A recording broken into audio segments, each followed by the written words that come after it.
Ngayon, nandito po tayo ngayon sa Buseng at mangi-interview po tayo ngayon ng mga bebot. Nagaganda ang mga bebot. So kuya, Ay, hindi ako bebot. bebot ka. Oh, bebot. Oh, magandang umaga po.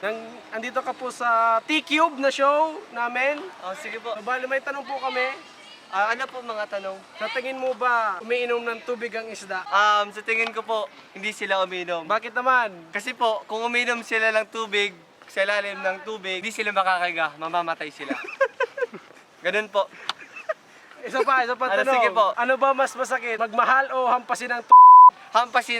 Bakit naman? Kasi pag nagmahal ka, masasarapan ka kung minsan. Pero kung hampasin ka, putang ina, masakit talaga yan. O ngayon, back to you!